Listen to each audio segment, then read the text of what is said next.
question is, and the big need now is let's find some outfield bats and some guys that you can plug into that lineup, because you look at their system.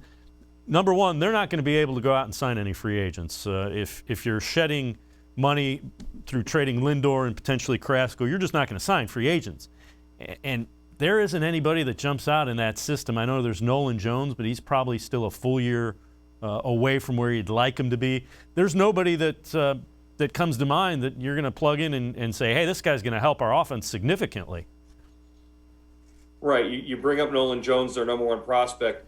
He spent the fall instructional league out in Arizona, playing a variety of positions, not just third base, because they got a pretty good one there in Jose Ramirez, MVP finalist 3 out of the last 4 years.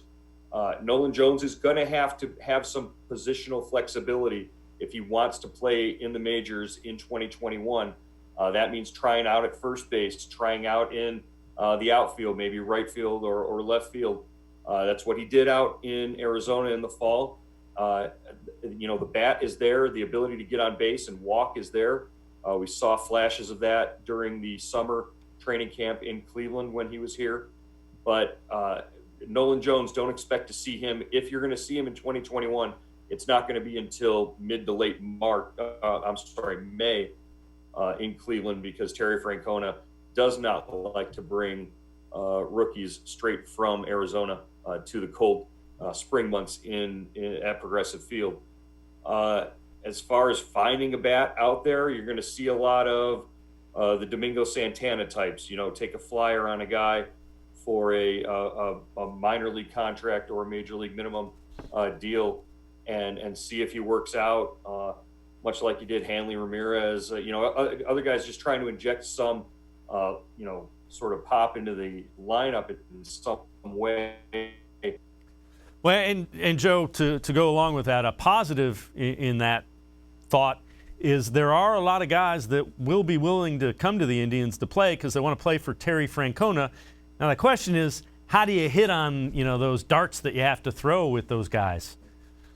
You're really trying to catch lightning in a bottle, sort of thread the needle with that. You got Rajai Davis to come in and produce a few years ago. You got Mike Napoli to come in and produce that way.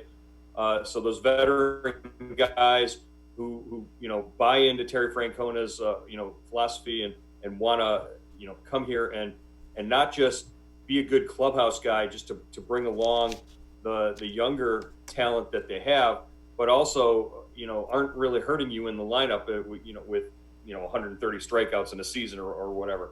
So it's tough to find those guys, and the Indians always seem to manage to sort of line up a few guys to try and do that each year. It's the way they have to operate within the economics that they have. Yeah, unfortunately this year they're looking for 3 or 4 of them. When you look at this team, I feel good about Terry Francona. I just think they may be asking him to make lemonade with some rocks this year. Right. It's going to be a matter of guys who are early on in their major league careers, guys like Jake Bauers, guys like Josh Naylor, who are going to have extraordinary seasons if this Indians team in 2021 is going to be expected to contend. If you look, you're going to be looking up at the Minnesotas and the White Sox. Even Detroit got better with A.J. Hinch this year. Kansas City even got better. So it could be a long season if guys like Bauers, like Naylor, even a Bobby Bradley, if he gets a shot, if those guys don't produce. And Oscar Mercado needs to do something in center field. That right there is where it's going to be most important to see improvement with these Indians.